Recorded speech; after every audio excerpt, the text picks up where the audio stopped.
Three. We are back, people. What is up? Miami Dolphins mandatory minicamp day one started today. People have to be there, mandatory. Some definitely interesting things to go over that was reported today. So I want to talk about all that. I think this can be a little bit of a step up from OTAs, and I think there was interesting things said. There's still people being interviewed, like Tua's getting interviewed right now, and then also McDaniel, I think, said some interesting things. And usually sometimes like that stuff can just be coach speak, but we'll go over that, things that I want to talk about. So we'll start with the McDaniel media availability. Starting out, Zach Sealer, he is practicing. He is not holding out. He did work today. Apparently he's been in the building during the entire offseason program. So, don't have to worry about Zach when it comes to that. But Jonnu Smith is holding out. And there's something I want to say about that because Tanner Connor was actually wearing the orange jersey today. And I wonder, I'm kind of noticing a pattern because the first 2 days of OTAs, when all of the talk of the offseason was, Jalen Ramsey's getting traded. We didn't really add much at corner. Corner is our biggest position of weakness. The first 2 days of OTAs, Ethan Bonner and Storm Duck wore the orange jersey. And then today we got it confirmed that Jonnu was holding out or whatever, not showing up to mandatory practice. And then Tanner Connor wears the orange jersey, and Connor is his main backup, or at least he was last year. He's a guy he plays the same position as Jonnu. He's more of an F tight end, receiving type. So I thought that was interesting. Apparently Connor's had some good practices. I'm waiting till we see the pads go on with Connor. He's a guy that you're still, hoping can take another step, but that's not what I'm really here to talk about. I mean, good for him for getting the orange jersey. I mean, he doesn't, I take all that stuff with a grain of salt, but I did think it was interesting that he did get it after Jonnu is holding out, waiting for a potential contract. Another thing McDaniel said that I thought was really interesting was they asked him about the lack of explosive plays, and we've kind of talked about this, and how they can get that back. But he said things will be more even when the whole entirety of the offense is even, when our ground game is where we want it, when our line of scrimmage is where we want it. Coach says you have to earn the defense not giving you up so much space, and that's supposed to come from that. This is all coming from Wingfield, by the way. Shout out Travis Wingfield. He's probably my favorite when it comes to this stuff. But yeah, so basically we've kind of discussed this. The biggest problem with the Dolphins offense was them not being able to have a consistent run game. That did bring down, the average depth of target because they started using the screen as the extension of the run game. Teams didn't respect them. They played them outside in. They play with a lot of depth. Even McDaniel said that, if you go back and watch the film, teams are playing with a lot of cushion against Miami because they didn't have to respect, that run game. So I thought that was interesting that McDaniel pointed that out. And he also was saying other things about how it's so many other details that kind of play into it, not just that one thing. What's up, Brian? How you doing? He also talked about Ingold, which I thought was interesting. He talked about his value to the run game being huge. When he makes when Ingold makes a block, half the team, to him has better angles for their blocks. Not only has he executed, he helps make better angles for the center better, which I actually think is a very good point brought up here by McDaniel, because when Ingold has typically when Ingold has a really good game, that's when the whole running game elevates, because he can make everyone else's job so much easier, because that means all the angles are sort of working out, especially with how they move him around, they motion him. That's why a fullback is so important to the Dolphins system, and that's why those games where maybe Ingold isn't playing as well, he's missing some blocks, that could also play a part in some of the struggles. And also why I think the tight ends are important too, because sometimes they use Julian Hill, Durham Smythe in those types of situations. They would use Ingold, and that also held the offense back at times. So that's why I think having a guy like that. That's why I've always wanted in a better wide tight end. It's hard to find a fullback, so I haven't put too much emphasis on it. But it is very important when they have that, and it also makes life easier on the running back, in my opinion. He talked about Cam Smith saying, he's chopping wood, making the most every day with work, what is developing his skill set.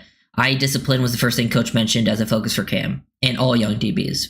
I think that's the most important part. I think the first part's, typical coach speech, don't put too much weight on that. But I think him talking about the eye discipline thing is important. I think that is clearly a focus for the young corners, and especially Cam Smith.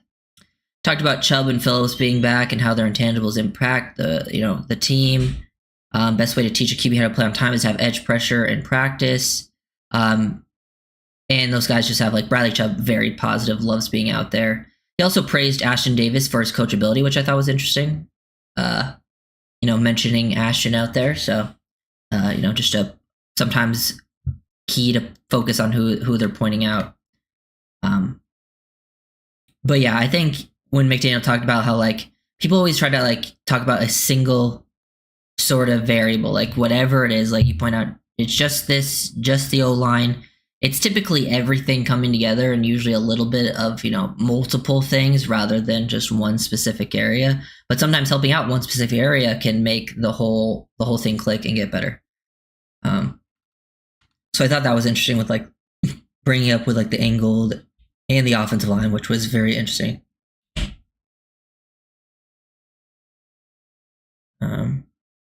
YouTube thumb 3.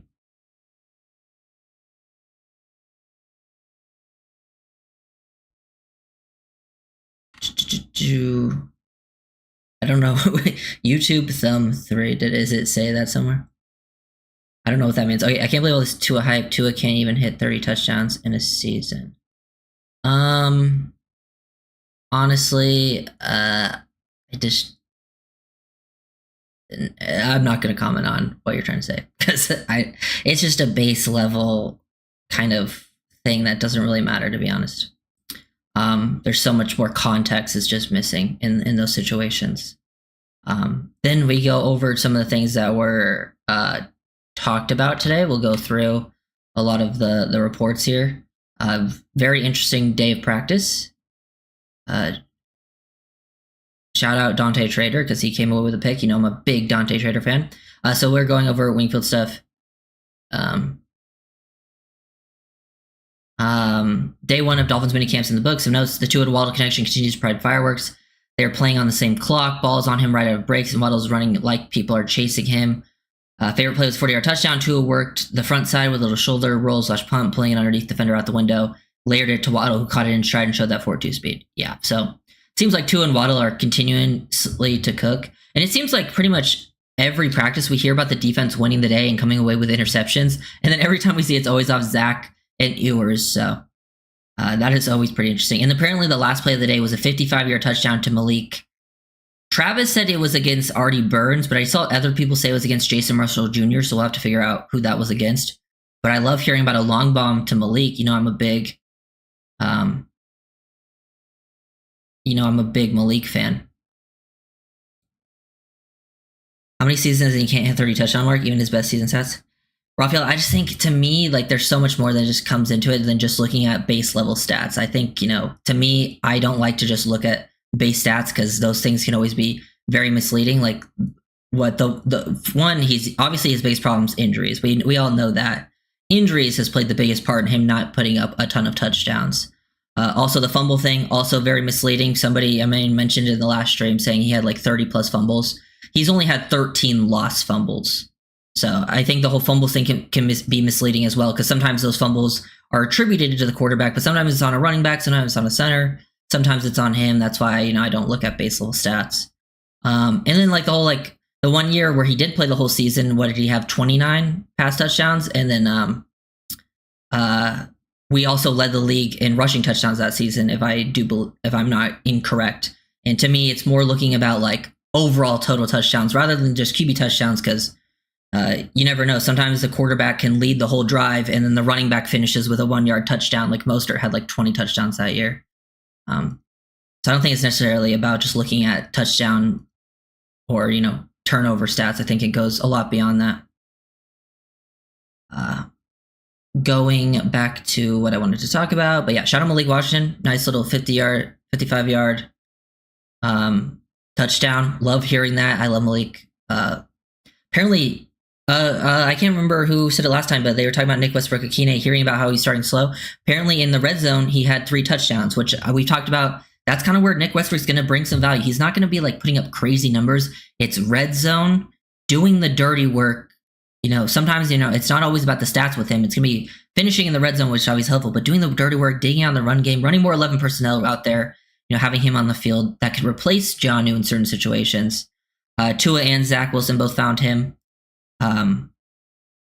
and they were high throws that he was able to pull down from above the rim. That's, I think, a big part of his addition. So it's nice to hear that's sort of at least coming along in practice. The red zone run game produced some touchdowns in the 6 to 8 yard range with good cutbacks from Jalen Wright, Alexander Madison, and Ollie Gordon. He thought it was a great day from all the backs, as they all caught touchdowns in this period too. So, I mean, shout out those running backs. The Dolphins kind of need those running backs to step up, especially Jalen Wright and Ollie Gordon. They need guys that I think can run more like interior inside stuff. And I think, Wright and Gordon are pretty comfortable in those situations. Achane also made a leaping touchdown catch over Willie Gay in coverage. And he got a step on Dotson and team, but Tua just overshot him. Could have been another 50-yard touchdown. Achane's route running looks to have taken yet another step. I mean, if that's the case, man, might as well just give Achane the award for best receiving back in the league, because he's already there. That's one thing you can count on. It's Achane's receiving ability.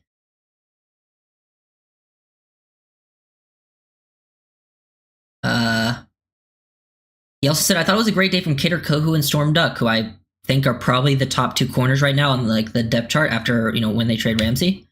So they are so aggressive and physical in the way they cover, challenging everything. B.J. Adams' ability to reroute, then pin stands out every time I watch him. He shut down one deep shot attempt at Theo Weiss. That paired with safeties with good eyes led to a bunch of picks. Let's go through them. So it seems like that's sort of like my thought. Like, obviously you want to see this with the pads on in live action, but I think this is sort of the thought with the team is having corners who can challenge up front, they can press, get physical, disrupt route timing, and then having safeties on the back end. They don't maybe have the greatest group of safeties, but a lot of them do play with good discipline and good processing, like especially the young guys, and then some of even like, Ashton Davis has the ability to get some interceptions, and then you combine that with the pressure they can create up front. I think that's sort of like what they're hoping for defensively, and maybe why they didn't put too much of an emphasis on adding like major talent to the secondary, just getting like specific skill sets. Achane had more targets than Waddle last year. Johnny Smith had more than Waddle. Well, yeah, that was basically one, they both played more games than Waddle, and that was just the nature of the offense. The Dolphins couldn't run the ball, so they couldn't throw the ball down the field, and that led to a lot of targets for Achane and Jonnu. Hopefully, I think Achane and Jonnu should still be involved, but I do think their targets should go down. At least their underneath targets.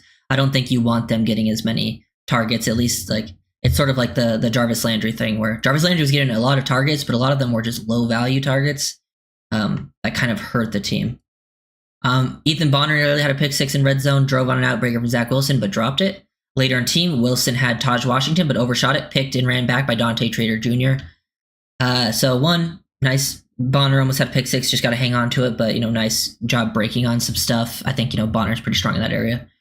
Dante Trader Jr. getting a pick, I have the Dante Trader Jr. agenda out there. I'm a big fan. One of my favorite later round rookies. I love, I think he's a smart player. I think he's a very willing, physical player, willing to get involved. So him catching some picks.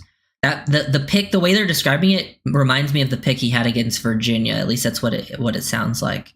As playing single high too. I heard it was single high.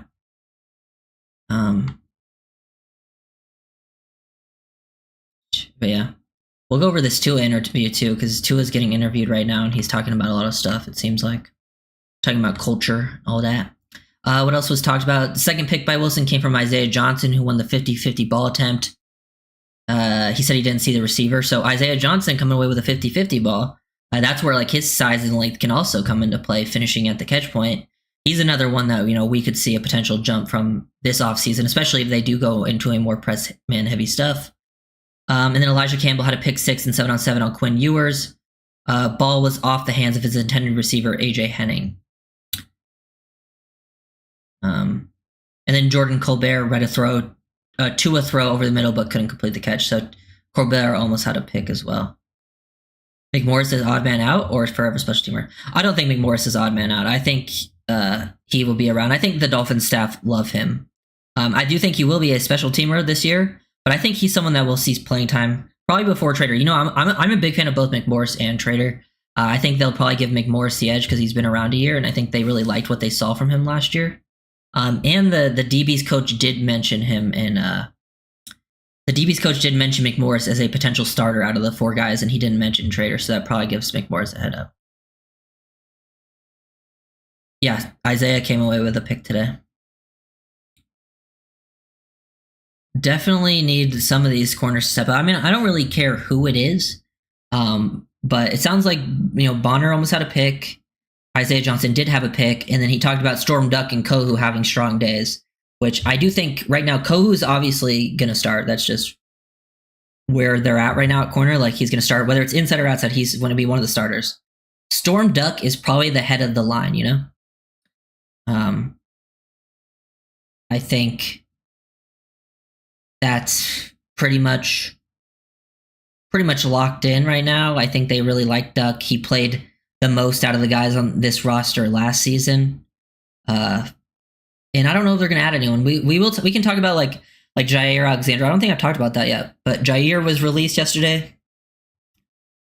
I'm not super high on picking up Jair. I know some people really want him, but I do have some concerns. One, I think he's going to be, if he was cheap, I'd be all over it. But I think he's going to be more expensive than I like, especially when you consider a very big injury history, like a major one. Like, he would, the Miami Dolphins have a lot of injury, like a lot of players with injury histories. Jair would join the team and be right at the top with injury history on the team. So that's one, is like, do you really want to add another player like that? And then also, he also has a potential, like, I've heard from some people that I was listening to people that have like Packer sources, and they were talking about like the coach is kind of being done with him. He does have a history of kind of being a headache with that team. There's like that one time when he went out for the coin toss when he wasn't supposed to, that caused that whole drama. And he knew on Marshall Jr. The only thing I saw is some people said that Malik Washington, that 55-yard bomb, was against Jason Marshall Jr., but Travis Wingfield said it was against Artie Burns. That was the only thing I saw in Marshall Jr. today. And it might not even have been on him. And then Wingfield also said Chop Robinson, KJ Britt, and Grayson Murphy had sacks. Murphy got around Patrick Paul, but on the next rep, Paul stopped Murphy in his tracks. That was a fun battle to watch. Hey, Grayson Murphy continues to stand out, but I think when it comes to O-line, D-line, I'm really looking for really when the pads come on for those guys. But I do like to hear that Grayson Murphy has pretty much stood out in every practice the media's been there so far. He's had like sacks, and I'm a big fan of Murphy. I think there's like potential there. Melifonwu doing? I haven't heard anything really about Melifonwu, which isn't necessarily a bad thing. I would say for DBs specific, I would say DB and O-line. If you don't hear anything about like a DB or an O-line, that's sometimes actually a good thing, because that means they're maybe not getting beat a ton. Because usually when a receiver's making a play, they say which corner is getting beat, or like same with Melifonwu, he'd be playing at safety. Plus, I wonder if Melifonwu will show more once the pad comes on, because he is more of a bigger guy that can, they might want to match up on tight ends, and that can be more shown on stuff. Did Dolphins take a flyer and recently released Bengals linebacker Pratt? I would guess no. I think they're probably satisfied with their linebacker room, and I don't think Pratt, at least to my knowledge, I don't think Pratt is the same type of player he used to be. But that's my incentives only for Alexander, yeah. And I just don't see, I think Jair, like, usually when a player gets released like that, it's because they wouldn't accept any sort of pay cut. So I imagine he's not going to take anything super cheap, I just don't see it happening. Yeah, I think he's going to want more money than people are guessing. He still is only 28 too. He's not that old, but he's missed so much time. Yes, okay, so what else was talking about? Yeah, multiple people talked about Tua hitting Malik on the final play. Yeah, see, David Ferrone said it was over Jason Marshall, but Wingfield said it was over Artie Burns. So we don't know yet. Marcel also said it was over Jason Marshall Jr. See, it seems like there's some conflicting reports, because I also see that Artie Burns intercepted Zach Wilson from Joe Shad, but he didn't say Isaiah Johnson intercepted Zach Wilson. So I wonder if people are getting Artie Burns, Isaiah Johnson, and Jason Marshall Jr. mixed up. Because they also had Elijah Campbell, Ethan Bonner getting the interceptions. Apparently, James Daniels did some on-field drills today. I think that's a great sign. If he's doing drills now, that means he should be able to probably get some work when training camp rolls around, which I think is big. That's another thing I wanted to mention. See, but then David Furones had Isaiah Johnson, so interesting. Some conflicting reports out there today. Also, I saw this. So Kurt Benkert, he's a former Packers QB. He's like he does content now. He said, "I wouldn't be shocked to see the Dolphins trade for Browns QB Dylan Gabriel at the end of preseason. They liked him a ton and saw him as an incredible scheme fit with athletic upside. We're going to take him a few picks later, but then the Browns drafted him per source. The Dolphins traded that pick away after Gabriel was no longer available." One, the reason this is funny, I mean, the part about him being a good scheme fit and them liking him could be true. I mean, I think he actually was a good scheme fit. But he talked about the Dolphins trading away the pick. The Dolphins had already traded away the pick because he's talking about 98 and he went a few picks before 98. The Dolphins already traded away 98 much earlier when they took Jonah. So to me, this feels like complete BS, because the last part's just wrong. The Dolphins didn't trade away the pick after Gabriel was gone. They already traded it way before Gabriel was taken, which I thought was just a funny report that I saw out there today. Let's see. Yes. Tyreek Hill also apparently was catching passes in individual drills. And it was reported a while back that he probably wouldn't catch passes till August. So I think, that's totally, it's good to see that he's ready back there catching some passes, at least an individual, coming off the, the wrist injury. Tua talked about a culture shift and feeling it. I think some of this can, sometimes you take all this stuff with a grain of salt, but I feel like listening to it, Tua seemed pretty genuine, saying that he feels a culture shift happening on. He also talked about better protecting himself in 2025 to remain available for this team. I think even McDaniel brought that up, being like, the biggest point of emphasis early on was not taking unnecessary hits. And I will say, if there's one area I would say you got to give Tua credit for, is usually in the offseason, he has like one major focus, and he has sort of like improved in that one area every year with like the one area, one time he put on weight to, not get injured. He didn't get injured. And then the one time he lost weight to be, more mobile, he actually was more mobile. So hopefully he can do a better job of protecting himself, because that is probably the biggest thing the team needs right now. Because without him, even if you're not the biggest Tua fan, without him, the Dolphins are pretty much screwed. At least, this season, obviously. He did say, Tua Tagovailoa says he hates that the media hasn't seen some of the closed practices where Zach Wilson has shown some great growth. I thought it was interesting that Tua said that, because I do think Zach Wilson, it seems like in the open practices to the media, Zach has struggled, but Tua was hyping up in the closed practices. So that is always something to take note of, is we don't see everything. We don't get to hear everything. So sometimes, the team, the coaches have a different outlook than we do.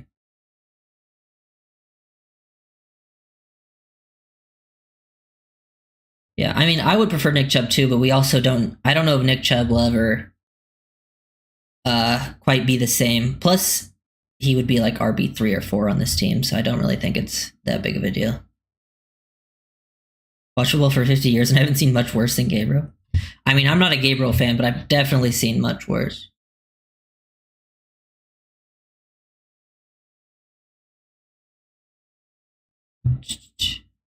Bryce Young with Carolina. Bryce Young was good last season.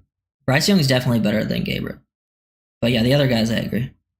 But honestly, to be fair, I don't care about them.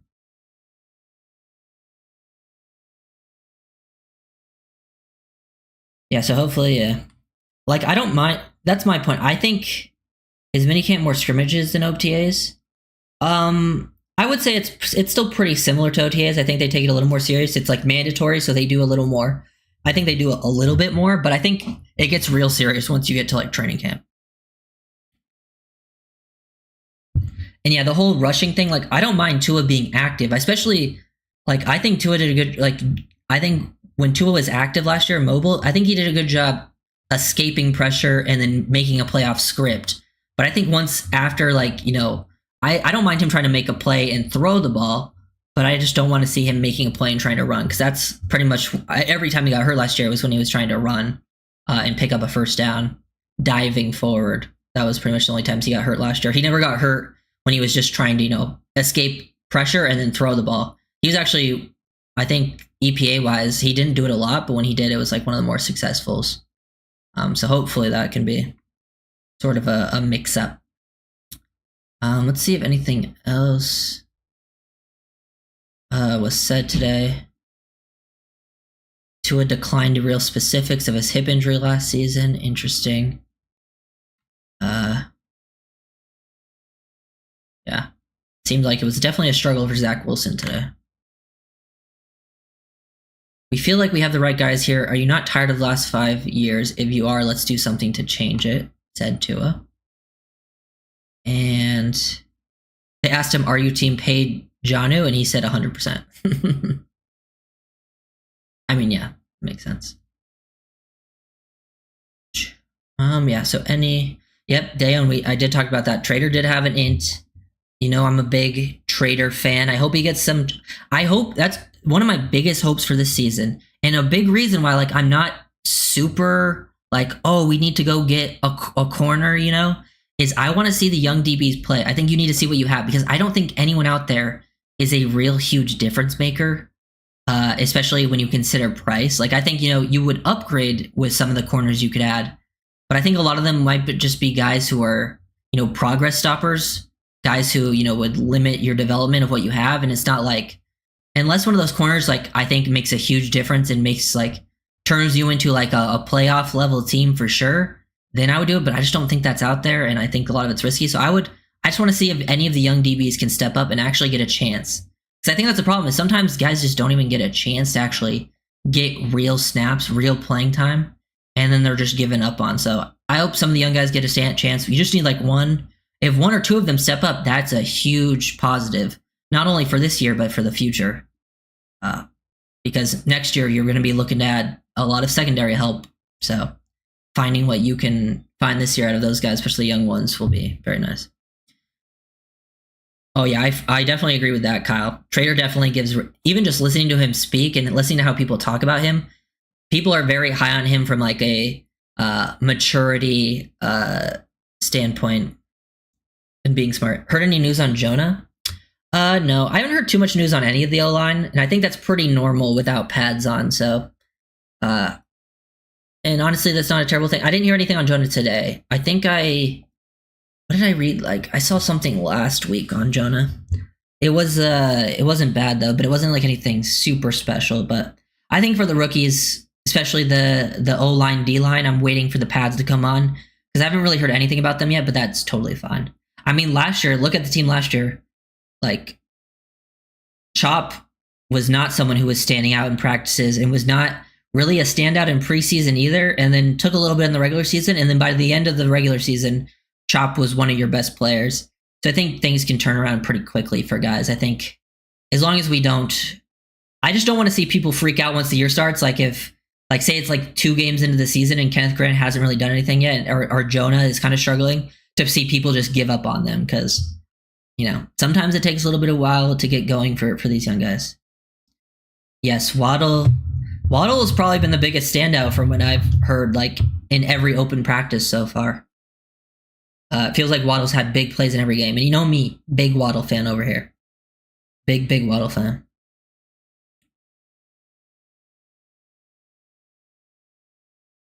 I mean, Raphael, what's Tua supposed to say? No, I don't think Jonnu should get paid.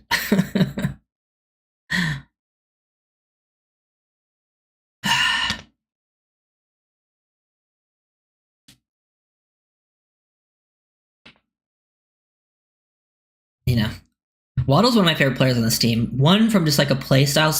There's like certain players you like pre-draft, right? Like Malik Washington is one of the players that I loved pre-draft. And when you love a player before they end up on your team, you end up loving them even more. Waddle was one of those guys. He was one of my favorite players in that draft. We drafted him.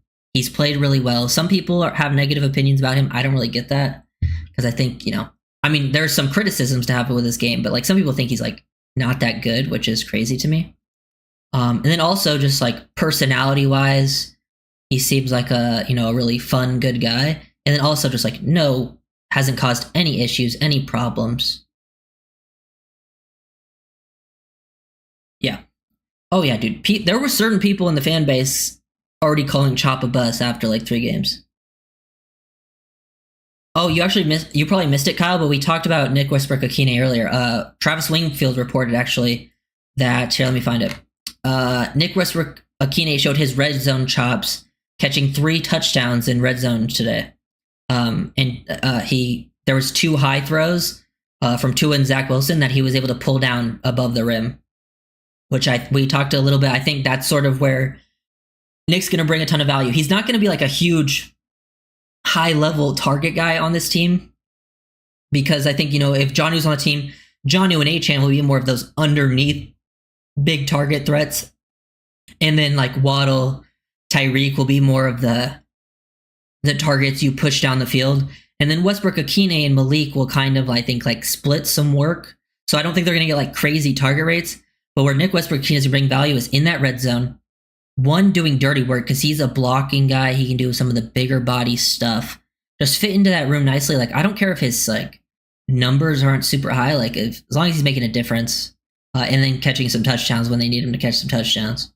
Because red zone was a big problem for Miami last year. Because in 2023, like, they were so good in the red zone. They were so good in short yardage situations. And then 2024, it was like the complete opposite. Chop gave me Charles Harris vibes. Not a fan of pick of Chop. Wait, you still don't think Chop is good?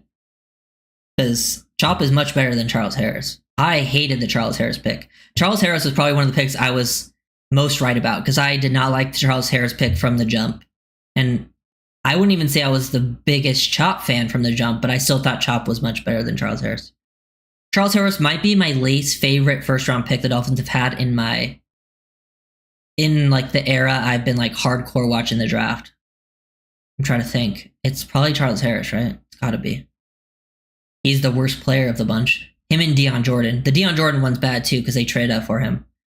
But at least Deion Jordan had some talent. Deion Jordan didn't work out because I don't think he was mature enough and didn't care to get better.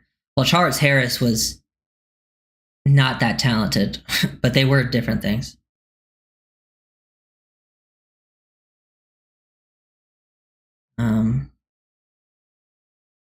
Nah. Waddle's already a wide receiver 1, but yeah, I agree. Like, here's what I'll say about Waddle. I think Waddle's outlook league-wide, I think the reason sometimes like fans around the league, not even just Dolphins fans, are down on Waddle is like a fantasy football thing, because he hasn't been like the best fantasy football player the past 2 years, especially last year. And people look at that and think like, oh, his stats are down. He wasn't playing good, when there's a lot of outside factors. But like, I think the biggest thing is like, if Tyreek wasn't on this team, the outlook on Waddle would be so much different, because like we've talked about like the comparison like recently, because people were comparing Jarvis Landry and Jalen Waddle, because they're like, oh, Landry and Waddle through their first 4 years had similar numbers of yards. They both had 4,000. Waddle only had 300 more yards. Yeah, but Waddle did that on like 100 less targets. Like Landry had over 100 more targets. Imagine if Waddle was getting that amount of target work. Like, he would be seen so much more heavily. And it's not like Landry was earning those targets, like, oh, he's just getting open. Like, no, those were a lot of schemed up underneath targets that anyone could get. At least, I mean, not all of them, but a decent chunk of them.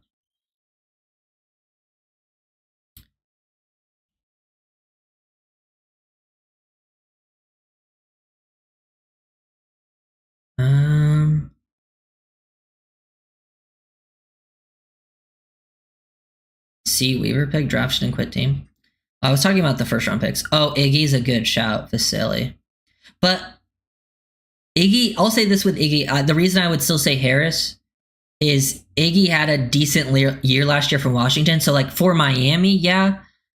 But Iggy probably already had more success than Harris did. Harris didn't have a super short career. He did go elsewhere and like at least make some plays. But like, I thought Harris was even worse than Iggy. And Iggy's a good shout, though. He's up there as well. But I would probably still lean Harris. And probably Deion Jordan. Then Iggy would probably be third.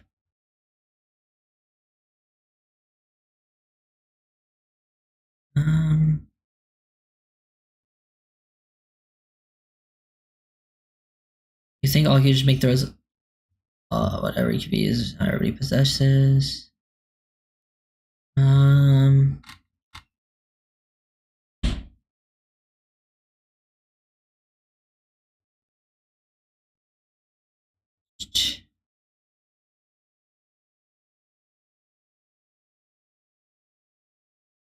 Yeah.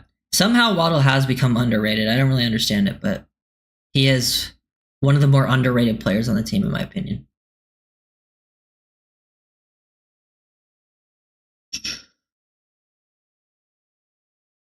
Let's see. Is there any?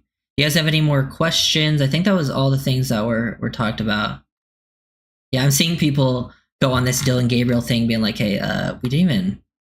That pick was already gone before we even traded it away." Pretty funny.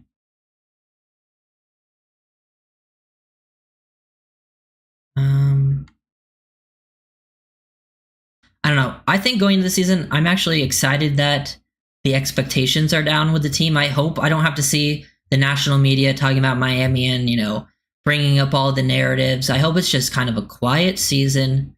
The Dolphins can go to work. Like, I don't have the craziest expectations either.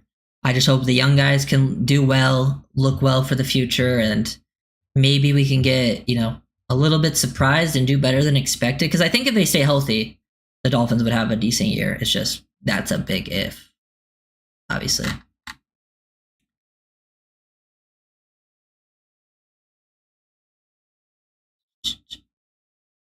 I'm seeing all. I would recommend checking out that Warren Sharp Twitter post yesterday. If you guys haven't seen it, he was going definitely, because people were talking about Tua, and he was going kind of crazy on some of the Tua haters. Because he said, today alone I've seen people refer to Tua as complete embarrassment of a QB, borderline unserviceable, pathetic garbage. That's why I'm like to me that's hater material. Not just not everyone who dislikes Tua or doesn't think he's like that good is a hater, but saying those things is hater level. Like that's just crazy. Even if you don't think he's that good, like calling him garbage is kind of crazy. Then we got lucky with Weaver. I agree.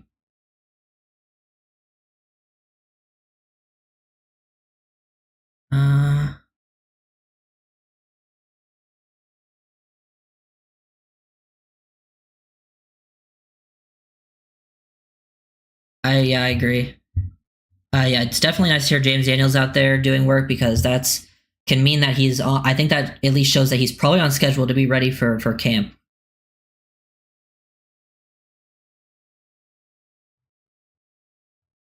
Tua arm strength limits his reads. Tua is just above average. I mean, I wouldn't say it limits his reads. I don't know if that's how I would word it. I would say it limits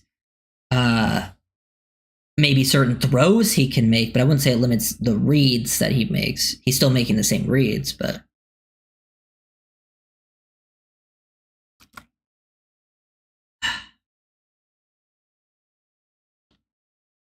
yeah. But any final questions? Any final questions? Because that was pretty much scrolling through. Yeah, Ramsey obviously is not showing up. I don't think I needed to say that. Ramsey's pretty much gone, let's be honest.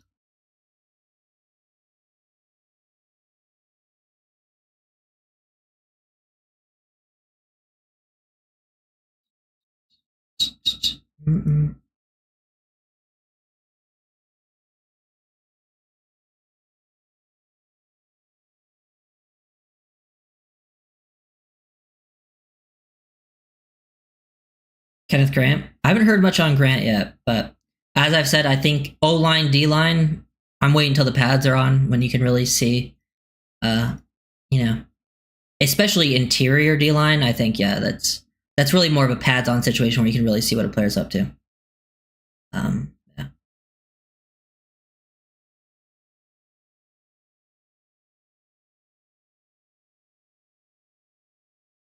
I'll be honest, I can't even tell what you guys are talking about with your two argument. I don't really understand what the point being made is. Oh yeah, I agree. I'm very high on Kenneth Grant. I am ready for him to take over. He's someone I'm expecting to have a very good season.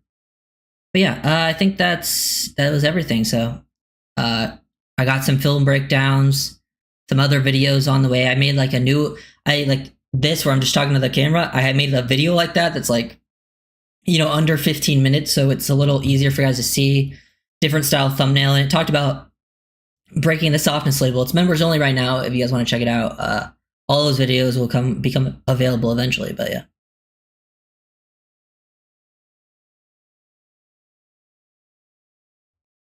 But yeah.